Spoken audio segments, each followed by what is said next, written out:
Hello and welcome to the Pointless Bickering Podcast, where we pointlessly bicker about many of today's current topics. We are going to discuss over the coming weeks anything from political correctness through current events and anything the hell we just feel like pointlessly bickering about. I'm Figure 11, your host. I have come to this as a general interest in current events, and here are my fellows. If you would like to introduce yourselves. Shiki. Hello, I am Shiki, and I am the token female of this group. I am a college student studying in microbiome. I am here mostly because I hate political correctness, and I strongly oppose third-wave feminism, and I identify myself as a conservative most of the time. Usually. And Mr. Kek. Hi, I am a Kek Cadet. I'm a libertarian, and I'm here because there's not a really good place for not politically correct discourse at the moment, and I fell in with these guys for that exact reason. And Mr. Dylan, Mr. Snugger. Mr. Twuppy, and Twuppy, and I'm mostly a Democrat. I concentrate myself mostly on the class war and different economic issues going on low-income families and different things of that sort. I do sometimes talk about social issues, and I align myself mostly with the left wing. And going back to myself, I am the token Brit. I consider myself a centrist. My primary topic is freedom of speech and freedom of expression and personal liberty, although I'm not as far as a libertarian. Alright, so the topic for the day is political correctness and the sort of indirect attack on free speech that seems to be common these days. Who would like to start? Dylan, your floor. I guess I have the floor. See, going at it, I see the intent of political correctness. The people who push it usually have a motive of they want to be nice. It's mostly made out of kindness. I don't think these people are going out thinking, I'm going to stop people's speech today. I think mostly they don't think they're stifling conversation. They're just protecting different groups. Being kind and generous. But the problem is when they try to legislate different types of language. That's when it gets very, very, as in their words, problematic. The idea that you can control what different people say when it should be more or less left up to society to judge people's words, and then you can decide, wow, what that guy said was kind of mean. I respect the guy a little bit less now. Or they, in their kind of way, they just want to legislate that kind of thing. Like, wow, what that guy said is kind of mean. That should be banned. That's when it gets too far. As in, for the people who know that, wow, this guy said something mean, we should kind of acknowledge that as mean.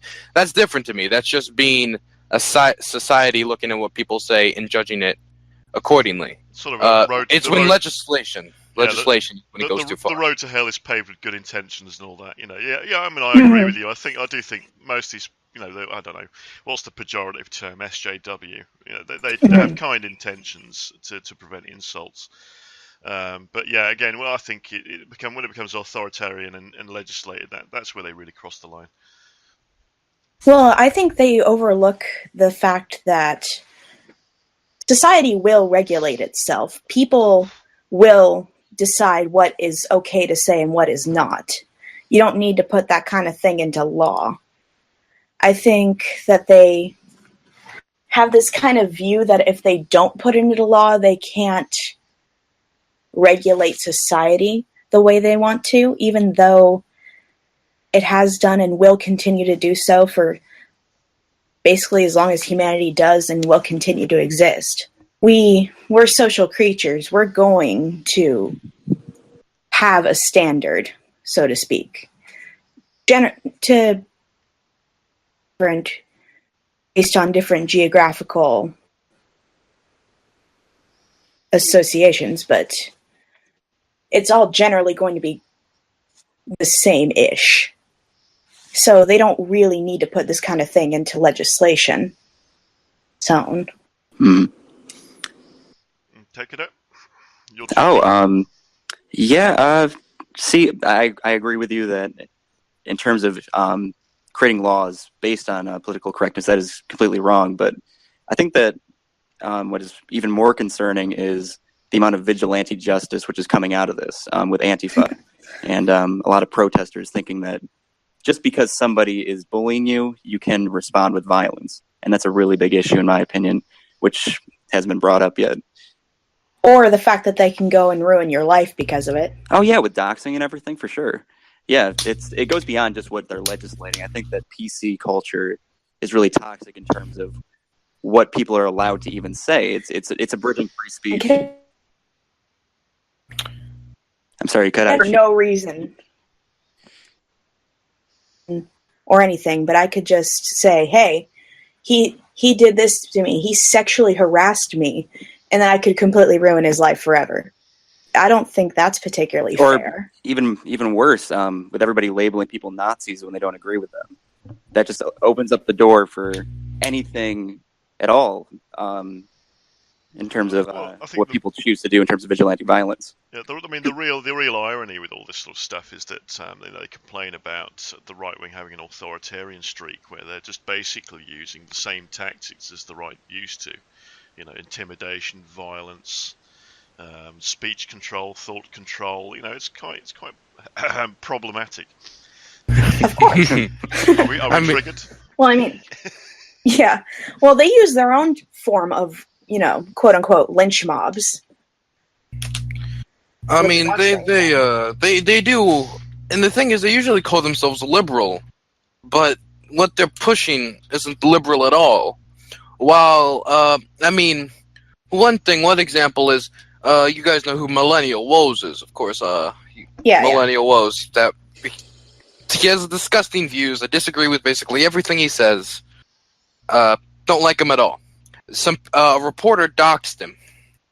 Now, why I think his views are disgusting, and I can go into detail on what's wrong with them and why I will never agree with what he says. Give us a price. You still can't.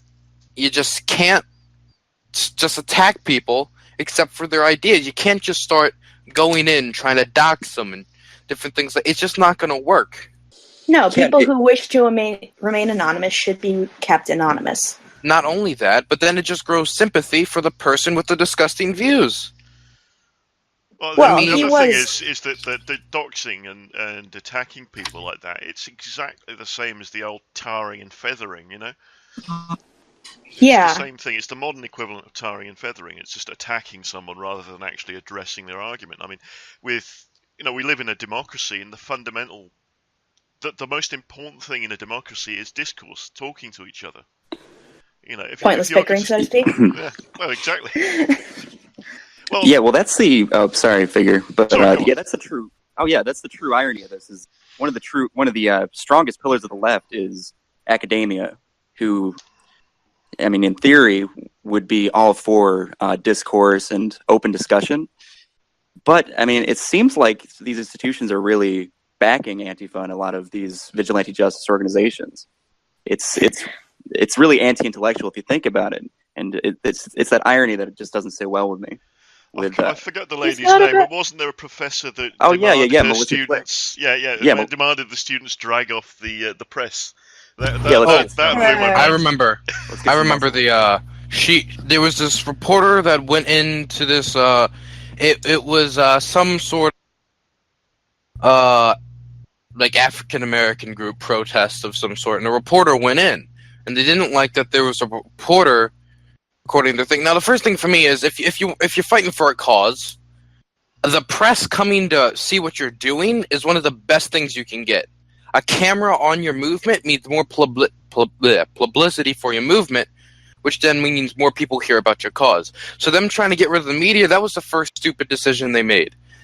Second thing, they can't. That was a public space. It just made no sense. You can't do that. And then a teacher telling a student to get some muscle to get this guy out, that's, first off, trying to infringe on the freedom of the press. And second off, would that count as assault? I think that would count on some form of assault. Like, you just can't do that. And it's bordering on incitement to riot. It's bordering on incitement to riot, to be honest. Yeah, it's definitely assault legally, if you look at the definition of it. Well, a lot of things are assault according to the legal definition. Battery. Jesus Christ. Quote, we could say it's a lynch mob. Well, and why did we skip straight to that one when the Yale thing exists? Oh my gosh. Can you remind us of the Yale thing? This is not an intellectual space. Yeah, this isn't about creating an intellectual space. It's about creating a home. That lady? Yeah. A college, Yale. not an intellectual space. Yeah. Oh my gosh.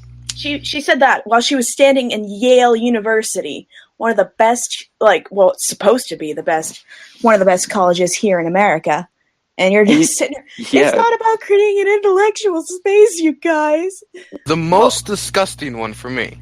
See, I look at a lot of liberal movements in the past, and I look at it with a lot of respect. The Berkeley Free Speech Movement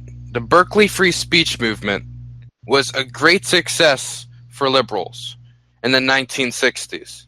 It was a great success. The 1960s and maybe early 70s. I don't remember the exact dates. It was amazing because it was like the free speech capital on college campuses. It was known very well for it. And then for what happened, it was early 2017, wasn't it? Yeah, was it late? Yeah, early 2017 with Milo, who I don't agree on basically anything, but I defend his right to speak. What they did, Bernie, and then later there was like a picture of somebody burning a free speech sign there. It's the most ironic thing I've ever seen for the capital of free speech to be torn down. I mean, how the hell can you be upset by Milo Yiannopoulos? He's so obviously acting out for the crowd. Oh, but I love Milo. The thing with Milo is, I mean, if you dig into his old publications and old things he did, he was like the polar opposite of what he is now. But that doesn't mean like you can just say, oh, well, can't talk because I disagree with them. Yeah, and it's not just Milo with Berkeley. Bill Maher was not allowed to be their graduation. What's that called when you speak at their graduation? Oh yeah, it had to do with his comments on Islam, didn't it? Yeah. Because he made some blanket statements about Islam. Blanket? I mean, come on. I mean, we'll see. They had to go Ben Shapiro for the same thing, didn't he? And I mean, I wouldn't call Ben Shapiro particularly provocative. He seems quite reasonable. Yeah, honestly, that would be one of the hardest conservatives to debate against. He can actually really put together a really good coherent sentence. I mean, I can see why Milo is a bit provocative. You know, the thing is, he's joking. He doesn't really hate anybody. But with Ben Shapiro, he's very clean and calm. He makes it clear he's not attacking or hating on anyone. Well, the thing with Milo Yiannopoulos is that he's always that he wants to joke his way to change, because comedy is kind of the boundary of which you can push the general sphere of what is acceptable. So that's kind of his philosophy behind always joking. Milo's never been this I think is a very valid approach to how you can go about change. I get the way of satire, and I know how making provocative statements can make change, but Milo's never been this amazing intellectual. The big thing that's always defended him is he would make a statement that would piss people off, and then instead of the people actually just walking up to him like, here's why your statement's wrong about Catholicism, for example, because he talks about how all of the great things Catholicism does today. He's only done that like maybe 3 times. He made a whole presentation on it. Yeah, okay, but that's still just one. Well, that was I'm talking about somebody walking up to him after his Catholicism presentation, saying, "Well, here's a reason why you're wrong, blank, blank, and blank." People don't do that. They'll instead go up and make a lot of noise, and then everybody will laugh at them and boo them out, and then it's over, and then he just gets more support. Like, people just need to walk up to him. Why is that Milo's problem? Why is that a problem with Milo? You're saying that you don't like Milo because of how other people react? No. That's not why I'm saying I don't like Milo. I say I don't like Milo for its views. I'm saying the people who are reacting to him, I say they need to react to him differently so they can confront his views head on and not just make a fuss. Well, okay. Then why don't you do that? Because they blocked him coming to my local college. I was actually going to go see him, but then the university hyped up his fees last second, and he wasn't able to come. Oh, gotta love that old routine. He did come to UCLA, and I was going to go see him, but traffic was awful, and I couldn't make it in time. Let's make a slightly wish I could. point. I think, when do you think there's I know we're all about freedom of speech, but when do you think the point should change from being provocative, like Milo does, to being more conciliatory, like Ben Shapiro? When is time for tact? When do you reckon?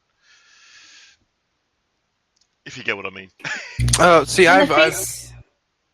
You go ahead. It's opposition, I'd say.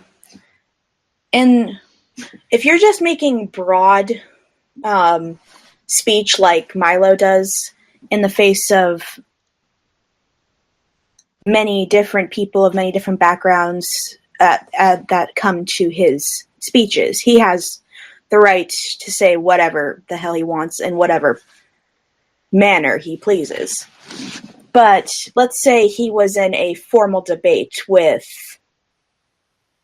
Jessica Ramsey, just to be out there. If he was in a formal debate with her, he would be obligated, in my opinion, to show her the respect of having a serious to all of his points. He could say the same things as he would have said in his just general speech. But if he's in a debate, he owes her that seriousness of being just completely straightforward with his points. That way she has ample access to dispute them if she pleases. What are your thoughts, Dylan? See, I've always respected Ben Shapiro a little bit more than Milo Yiannopoulos, because he more has a direct discussion about the issues and concentrates more about putting together a cohesive argument. And when you can concentrate that on more than just joking around, and as fun as joking around is, because I do sometimes watch Milo, and he is genuinely entertaining, even though I don't agree with his views. If I really want to hear like a cohesive, like constitutionalist conservative opinion, I can go to Ben Shapiro and hear that, and hear what the other side thinks about something. With Milo, it's a lot more joking around the issues and poking a lot. Plus, I've never been a great fan of Breitbart News, but now he has disconnected himself from that after the big scandal. Yes, after the big pedophile thing. Yeah. Again, that goes back to him being basically chased. Someone's used it to chase him off air because of some offhand comment he made. The thing is, I'm surprised that hadn't come up before, because I actually was introduced to Milo through the Drunken Peasants podcast. I was listening to it, and I remember when I first listened to it, I was like, this guy's so stupid, because I was listening to him and I didn't agree with anything he said. What brought me back to him was people's reaction to him, and I was like, you guys, just say why his point's wrong, step down, and let the next guy say why his point's wrong also. Don't just go up there, yell a lot, and say you don't have the right to have a civil conversation. And that kind of made me have to defend somebody I disagreed with when I'd rather be arguing with them. Well, civil discussion, but, Well, and that's kind of my problem with Ben Shapiro, is that he very much, overly so, preaches to the choir. So that's kind of what I respect about Milo more than Ben, is that he will go out and he will face the opposition. Ben, he just kind of waits for the conservatives to flock around him. Yeah, that's a really good point, actually. I think I hold more respect for Milo because he does seek out the opposition, and he does make an effort to engage them. However method he chooses. Ben Shapiro does engage the opposition in a lot of formal debates. I forgot he was at Politicon. I'm talking about the masses. I'm talking about the masses. I'm not talking about individuals. I don't know. I'd say I like Milo. Again, I'm with Twuppy that there's things I disagree with him about, but I think it's less engagement and more at the left mudslinging. He gets out. He's picking a fight, whereas Ben Shapiro is talking. Even if they strongly disagree, I mean that's the thing you get with Ben Shapiro over Milo is he is actually trying to seek common ground with people. Well, okay, I can respect that, but I do feel like he preaches to the choir entirely too much for somebody who claims to be fighting for his beliefs, if that makes any sense. Yeah. Okay. Cadet, what's your 2p on the subject? Well, I think it's hard to compare the two of them because I think they have different goals from the outset. I think that Milo is more political theater, whereas Ben Shapiro is more political discussion. That's fair. Yeah, they have entirely different goals in terms of how they reach people, what they want the response to be, how they discuss with people. Milo brings out the worst of people to kind of say, look at them, that's how they respond to people's opposing views, whereas Ben Shapiro wants to actually debate the opposing views. And I think both are really effective in terms of getting what they want. You know who's an interim between them? Steven Crowder. Steven Crowder would do a lot. I don't agree with, again, I don't like any of these people's political views. I disagree with Ben Shapiro, disagree with Milo and Steven Crowder on basically everything, economics to a lot of social views. But Steven Crowder is an interim between them because he'll do a lot of skits, he'll do a lot of things. Like, he did a transgender bill song, he does a lot of things about guns, does like a Gilbert Gottfried impression of Bernie, but then he will sit down and explain his political views just straight out. He does about, like, how long is this podcast? Like an hour and a half on average? Something like that. I have a good friend who watches him all the time, who really likes Steven Crowder, and that's because he's an interim between political theater and having a political discussion. Absolutely, he will invite people on he disagrees with and have a polite conversation with them. You know, it can be quite entertaining and informative. I mean, yeah, I like him for the same reason. He knows when to stop clowning and when to be polite. What do you guys think? Yeah, I mean, technically, yeah, that's true. I don't enjoy Steven Crowder as much as I enjoy either Ben Shapiro or Milo, but yeah, that's pretty much my view too. I think he's not as entertaining as Milo, and he's not as outwardly intellectual as Ben Shapiro. So I think by playing the middle ground, he almost diminishes like the enjoyment on both parts. You know. Yeah, I think he's kind of the middleman there. Yeah, it's not true political discussion, but it's also not pure entertaining political theater, and because of that, I don't enjoy him as much. Jack of all trades, master of none, right? Yeah, exactly. Yeah. Are there any left-wing pundits that you think are pro-freedom of speech that you enjoy listening to? Oh yeah, I love Kyle Kulinski. I always listen to a lot of Kyle Kulinski, secular talk. Because I don't listen to a lot of like TV hosts. I don't listen to a lot of the MSNBC or CNN because I've caught them lying, and when I catch people lying and it gets frequent, I just don't like to listen to them. I don't like to contribute to their salaries at all. Secular talk, I found him to be usually pretty factual on things. After that, Jimmy Dore is a good kind of interim. Sometimes he can sometimes be funny, but his kind of comedy isn't really my type. I've never liked the Young Turks. I'm never going to like the Young Turks because the Young Turks I don't like how they talk down to people. They just That's your only reason? No. That's your only reason? I didn't say that. You got to let me finish. Behave. I don't like how they talk down to people. Annika Sparian's pretty snobby. I don't like how he says, am I right after everything? Or like right after, I mean, that just gets annoying to me. Well, that's kind of petty. I mean, yeah, that is petty. Do you have any those really little things hard that really make me not listen? Can't listen to them. No, but are there any like legit fundamental reasons why you don't like the Young Turks? They also talk about things and they'll make really big things about it. over things that really aren't that important, like the Harambe thing. When it went on around Harambe, like the race, like who?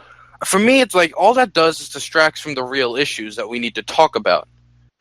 And when you combine that with talking down to people, like Anna Kasperi, I'm better than like that. That's literally talking down to people who are working class and probably voted for Trump, even though I would have never voted for Trump and will never vote for the man. And she was the reason, and a lot of these are working class people who voted for him because of like TPP and other reasons, and thought he was going to bring jobs back, which I think is misinformed. But I understand why they did it. And he's like, no, I'm just better than you. And it's just you're not going to get votes and get them to your side by talking down to them. It's just stupid. Well, I mean, you're kind of missing the context to that quote. She was talking about women specifically who voted for Trump. She said, I don't think you're a single issue voter. I think you're just dumb. Wow. Which my point still stands, and a lot of them are of women voters included would have been single issued voters. For this, yeah. I mean, because when people a lot of times just need jobs, and in our current climate, when there's becoming less and less available. People will go to extremes for that type of thing, and she just couldn't understand. She couldn't fathom it because I felt like she was in such a bubble. That's the biggest thing.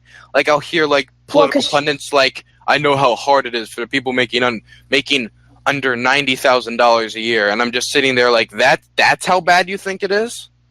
What about under $30,000 a year? Can you get more in line?"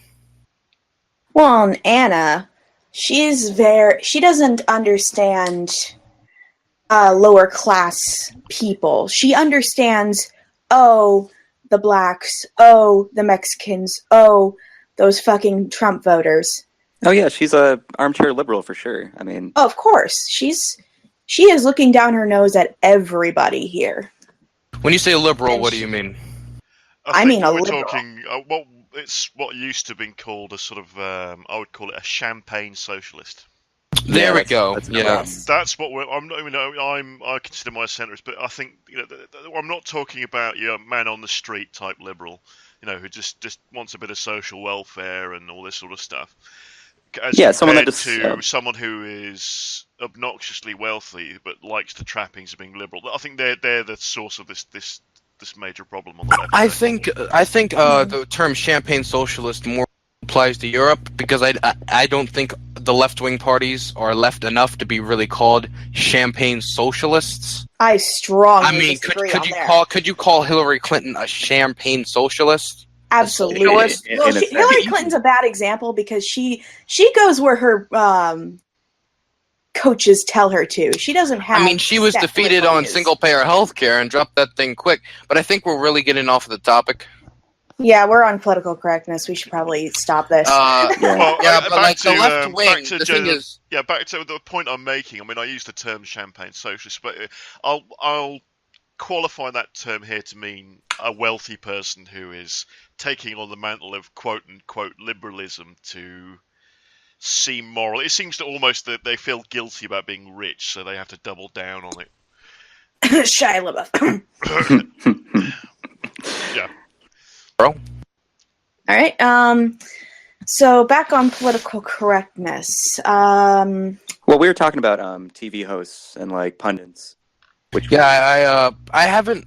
When it comes to left wing, I haven't found a really funny one that I find like a funny left wing commentator. Really, I mean Kyle Kalinske. He tries to make jokes, but it's not my type of humor. Check out Bill Maher. Bill Maher is a good example of. I can find him genuinely funny at times. But I'm talking like a really like online people. Oh, okay. Because the alternative media is the rising one, and the mainstream hates it. But like the closest I can think of is the Jimmy Dore show. But other than that, we don't have like we don't have a really Milo or anything like that. They do seem to be rather weak on this front. It's sort of very heavy on the moralizing and very, very low on the actual sort of fun quotient. Jimmy Dore show's the best one I could think. I think the Jimmy Dore show's like a leftist Steven Crowder, I guess, except more factual. Is there any way you think we could move forward and perhaps sort of promote free speech as the kind of ideal and virtue that it is? in the future? By making it completely impossible to make laws condemning any sort of speech, no matter what its origin or intention. So you want to make a law that condemns sorts of speech. So if I wanted to I condemn... didn't say that. I said make it impossible for such laws to be passed. I think that's already impossible. I mean, the First Amendment is pretty defined. I mean, I just think it's very defined. Yes, of course, but you're honestly telling me that they couldn't find a way. Of course, they could find a way. There are already quote unquote hate speech laws that can be very easy. Exactly. Well, the thing is, there's also a lot of these like free speech things that people don't get to hear about much, like food defamation laws. Do you know what I'm talking about? Food defamation. Go on, give us a price. Oh well, I forgot the whole story, but I remember once I was in class when we were watching a documentary in health class. It was about like, you know, how the different immoral practices of like different food companies, and then it got to something about Oprah Winfrey saying that this certain burger sucked on air. Right? I don't like this burger. It's bad or something. And then like the whole company like tried to sue her and just took her for a huge run, but it was more like an intimidation kind of thing. And there's also like these things called veggie libel laws, which I need to look into more because they're actually kind of scary. And they're just a lot. That's because slander and libel are illegal. Yeah, but it wasn't. The thing is, when they say libel laws, it wasn't libel. It was like people just like saying, "Man, I don't like this," or I need to look into more of it, but it was really Orwellian, and I don't like the concept. And these are big companies doing it. Yeah, and when the big companies have an invested business in shutting people up, they find ways. Well, I mean, stating you don't like a burger is not libelous or slanderous. That is stating your opinion. For it to be libel or slander, you'd have to say, I don't know, this burger has dead rats in it. That's of course, yeah. You know, using libel laws, suing people over libel laws because they've stated their opinion. I mean, that's beyond the pale. Of course, but you don't think that these lawyers that explicitly are employed by these companies won't try to strong-arm people now and again? These. Yeah, of course, yeah. That's. I mean, the thing is, a lot of these cases, the people can't even like really fight them in the. Because they don't have the money. That's the whole intimidation factor. Oh, well, you really want to go to court? So, do you think more carefully defining libel would be useful? Yeah, but we'd have to be very careful. Well, I think it would to some extent, but I think the threat of legal action would be just as intimidating as the actual act of legal action, if that makes any sense. Especially for people without the money to fight back. Oh, that's the biggest problem. I don't think the better defining libel would stop a company from still accusing people of libel and then draining them of resources until they just can't hold up against the company anymore.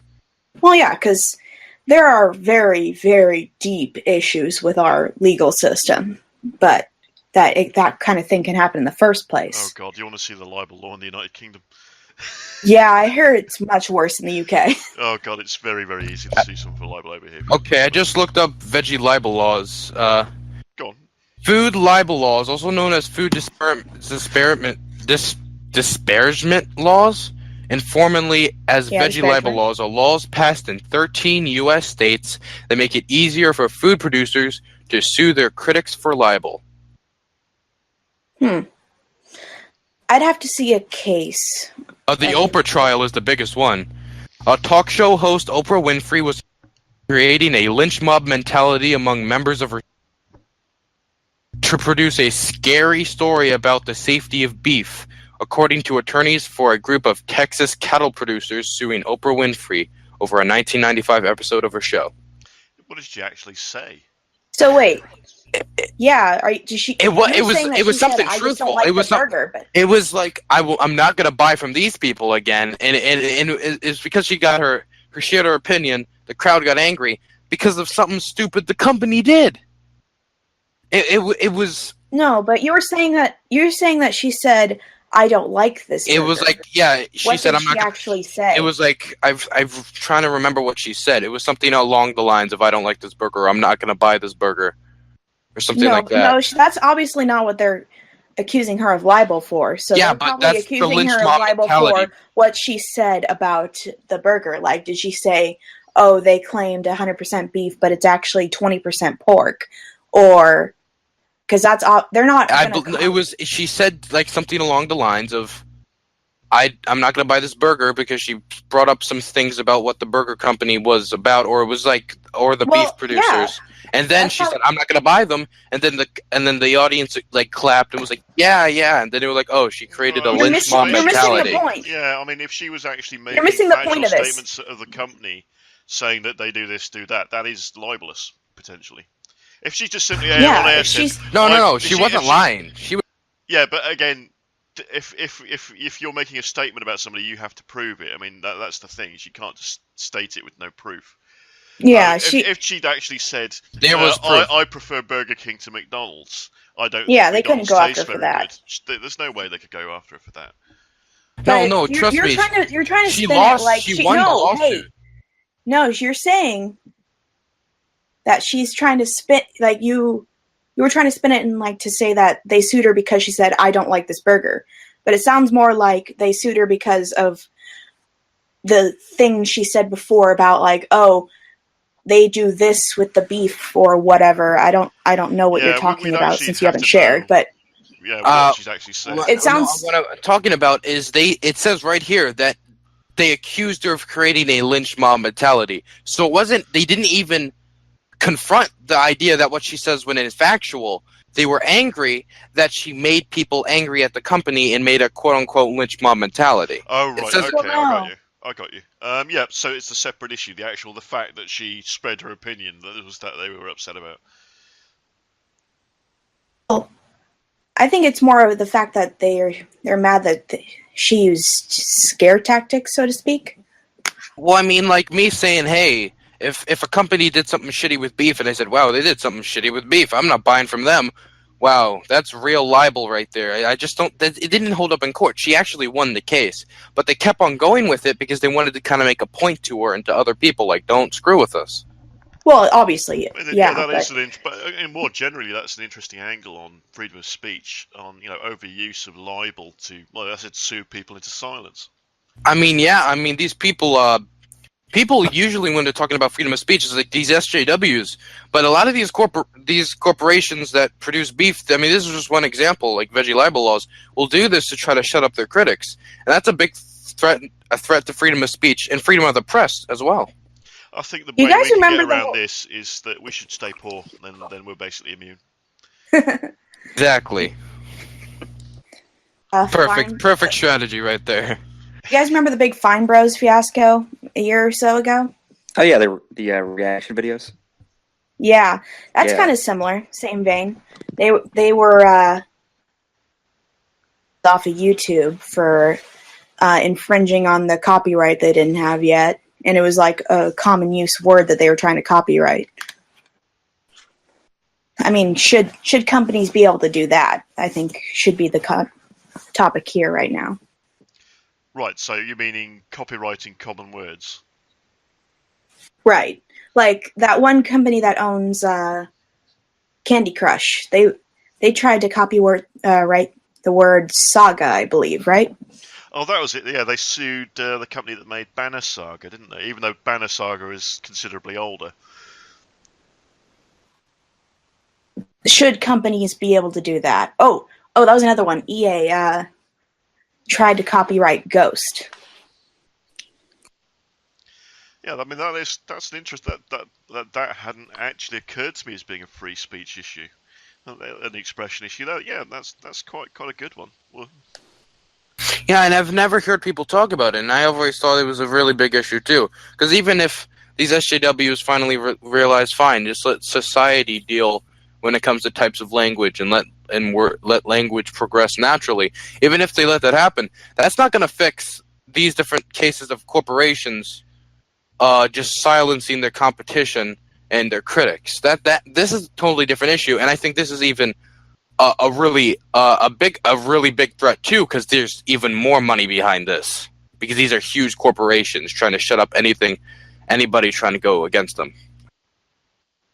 But I think it's kind of an odd issue, so to speak, because when a company tries to copyright a word, let's say EA trying to copyright Ghost, for example, in our current judicial legislation, when you go up for a copyright, you have a period in which the public can oppose the copyright. And, So sort of more like just public planning contest. rather than people being able to just apply for it, and if they get in first, yeah, there's a contention period for the public to go in and say, hey, you can't copyright that because it's a common use word. And then there's a class action lawsuit, and you can depose the copyright. Well, that's how it should be. I feel like copyrighting certain words kind of gets away from the spirit of what intellectual property law is supposed to be. You're copyrighting something because it's supposed to be your idea that you're trying to protect from other people from using.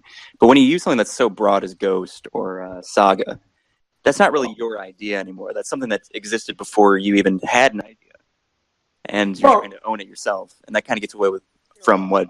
the main idea with it, really, the spirit of it, is to protect people, protect a business or a person from having someone misrepresent their other product or whatever as yours. So I don't think there should be any. There shouldn't really be any allowance for such broad copyright and trademark, as long as the other company isn't making it obvious that they're trying to fool people into thinking it's your product. I mean, that's as far as it needs to go, really. Well, the point I was trying to make with what I was saying was that there's a contention period, but the public is so disconnected from these happenings that do we even really get a contention? Because it gets released on a website that nobody really checks. And so it really kind of does slip under the public's gaze unless we have a whistleblower out there. Yeah, and maybe that's a good argument for why we need like a free speech watchdog. That's a very interesting cover. Whistleblowers, Edward Snowden. Now that would be an interesting way to turn this topic. Like, does that fall? Well, we do need whistleblowers. I don't think anyone's contesting that we need whistleblowers. Well, the thing with Edward Snowden is it does what he did with the whole leaking all this information. Some people say that endangered soldiers. But there was this law about how what he did. Like, I forgot the name of the law and I forgot what it's called. But there was a law that was I'm trying to remember. It was so that people who do something in the name of the common good, it'll pardon them in a way. I'm trying to remember the law, but I can't remember it. I'll have to look it up later. Samaritan laws. Yeah, that's it. The Good Samaritan laws. And they were going to use that as a defense, but they struck it down because the government was dead set on taking this man to the axe. The Clinton oligarchy. Obama was very set on not liking Edward Snowden and getting rid of him, and on the Well, Obama is very much in the Clinton oligarchy. I don't know if you like Obama because we've never had this. I give him I mean, there's things he did, like helping with overtime pay, which I respect. But there's other things he did, which it's a contentious issue in my head. That's fine. We can save that for a future episode. Yeah, we can have Obama the episode. We just have this looming picture of Obama over over America or something. Just a scary picture that's really blown out of proportion. I'm just imagining in one hand. As a sort of disinterested third party about Obama, my distance over the ocean is that my impression of him was he was kind of mediocre and ineffectual. I don't know if that's. Well, I fairly- feel like history is going to judge him. Differently because of who he was in between. I mean, he was after Bush and he was before Trump. So history is going to judge him a lot differently, differently than if he was like before Jimmy Carter or after Eisenhower. They're going to judge him a lot differently because of that, because of the time frame he was alive. Guys, we're wildly off topic. Yeah, we did get off topic. Where were we talking about? We were talking about libel laws and different things like that. Well, perhaps. Yeah, I think we pretty much covered that. Yeah, with state education, my personal opinion is perhaps. When you guys have civics classes, don't you? Define. Basic. I mean, having a class that directs people on, access to courts, access to legal services. No. That's we definitely have government classes, but that's about it. Yeah, my government class. Yeah, a more broad sort of ethics and civics class could certainly address this sort of thing. Letting people know their rights, how to access these things, and how to see things. I mean, I never really got that at school, and a great deal of things I had to go and learn off my own back. And I think greater public engagement would start at secondary school or high school, however it's termed in the United States. Just letting people know their rights. I mean, that's a broader issue of like people not knowing just basic things about the government. I mean, if you asked someone random off the street, "Hey, who's your representative for Congress?" Most of them aren't going to know, and that's very depressing. Well, most of them don't know. Pretty sure I saw a YouTube video once where they asked random people on the street about the different branches of government, and they didn't know. We're kind of getting a little bit off topic, but I do think that freedom of expression is intimately involved with involvement in democracy, and I think that there is no difference between that. Involvement in democracy and free expression are just one and the same. They are directly linked to each other. You know who would be very interesting to bring into the conversation? Jordan Peterson. I love Jordan Peterson so much. Bill C-16. Getting back on topic, I have a good question. Is protected in terms of cyberbullying? Could you repeat that? I couldn't hear you. I said, is freedom of speech protected in terms of cyberbullying? Or do you mean harassment in general? Well, harassment is a different thing, I guess. Harassment's a bit different, but... Well, because, cyberbullying is purely... Well, some people can label someone simply disagreeing with them strongly as harassment. They hear something that upsets them, and that is they call that harassment, as opposed to going into people's multiple accounts and chasing them around and commenting on everything. And I don't think that's a layman's definition of harassment, though. Define harassment. Go on. I don't know. It's consistent and provable.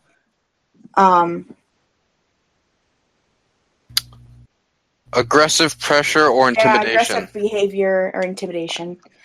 That's probably about the best. It says aggressive pressure or intimidation. I just Google searched it quick. That is pretty nebulous. Yeah. Apparently, the use for the word harassment spiked in like 2008. I don't know why. Okay, but the thing about the internet that's different than like real life harassment is you have so many avenues to block those people, to cut them out of your life in your social sphere on the internet that you don't have in the real world. I mean, sometimes you have to get restraining orders to get people to stay away from you in real life, when online you can just block their account. I agree 100%. Yes, but with the internet, there's also more access to you as well. Yeah, I mean, personally, my personal sort of definition of harassment, or where it crossed the lines between strong disagreement to out-and-out harassment. I mean, say I block somebody on a chat app, and then they spend time finding me on other apps, and then sending me insulting messages, and then just moving from app to app and basically chasing me around the internet. You know, that's so how what? They're a that's troll. what I would consider harassment online. So no, I would think that. Yeah, I think that would come across as being aggressively hounding someone. I feel like Then- it's a fair assessment.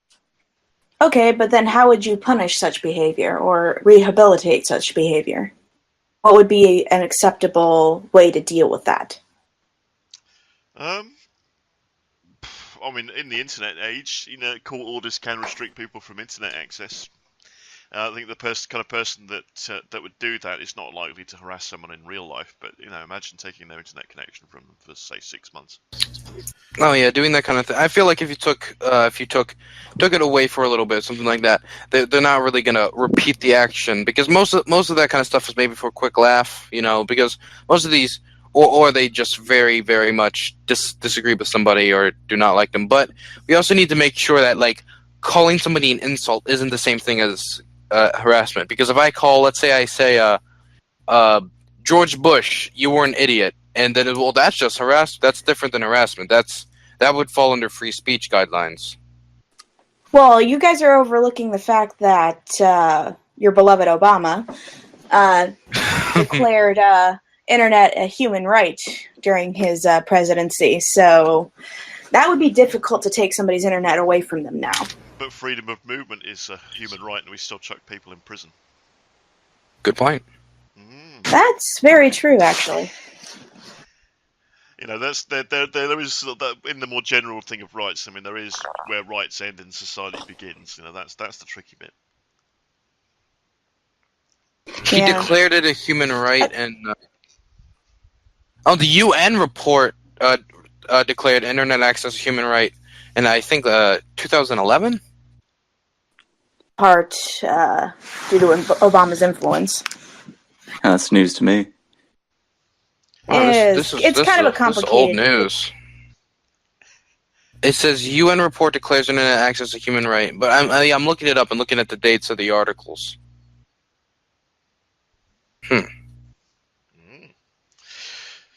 That's quite an interesting take on it. Is it really a human right? I mean, it is a relatively new thing. I mean, it's not a. Well, that could be a different episode. That would be kind of going off topic. I mean, that would be even more pointless since the discussion's already been ended. Yeah, this is going pretty far off. How long have we gone? How long have we gone? 52 minutes. I think we've pretty much covered most of it. I think we're allowed to veer a little bit off topic if you want to carry on for a little bit longer. Okay. Sure. Well, let's just have everyone give a closing statement about their thoughts of free speech. Go on, Twuppy, you start.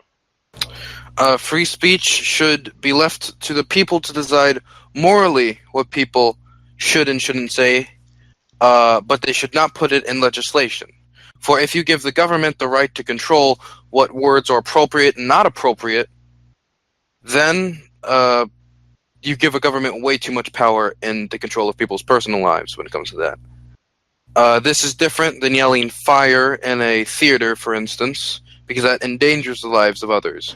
Calling someone mean words does not endanger the lives of others, but you can condemn it. Do not legislate it. Let people's morality deal with it. And Cadet? That pretty much sums it up for me, too.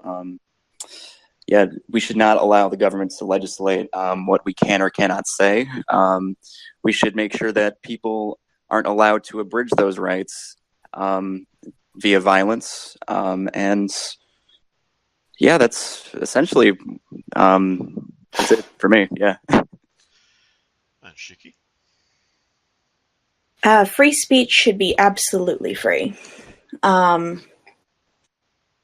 Just abridging any of it beyond reason is kind of a disservice to society. Society's sensibilities are always changing. Laws aren't so easy to change. Like Canada has to a almost constitutional level. So that kind of thing should be left up to the morality of the people, not the legislature. I mean, I myself agree that controls on speech is an ad hoc thing. That people, like you said, the people agree amongst themselves. It's being it's more about being considerate of other people than having to use the legal hammer to just police people's thought. But that doesn't work anyway. And I think if we concentrate on free speech and discourse, we can work it out for ourselves. Yeah. Was Bill C-16 constitutional? Because as far as I know, it was. Wasn't it just symbolic mostly? Pass. Pass. Yeah, I'm going to pass on that too. I think perhaps we can have a later episode on gender identity politics and have a look at a little bit of the Canadian legal system on that one. Fair enough. After our episode of economics, of course. Oh, jeez. Oh, that'll be me and Cadet hiding behind the sofa with these two throwing rocks at each other. No, I'm going to be way more actively involved in that. Me and Cadet are going to be throwing stones at Twuppy. Poor little Twuppy with his evil welfare programs. Goddamn. Oh, don't even get me started. Fucking socialist. Well, I think this concludes our first. But I had a great time. Yeah, me too. I'm glad we. I had a great time, guys. Yeah. All right. Okay. Yeah, we're all friends here. Oh, absolutely. Well, I'll go ahead and close this out. That was our sort of meandering discussion on. It turned out all kinds of political things, but mainly on freedom of expression and freedom of speech. We will think up any new topics for future episodes. If you have any suggestions, please drop them in the comments. Any criticism, we'd love to hear it. And have a good day. Bye. Bye.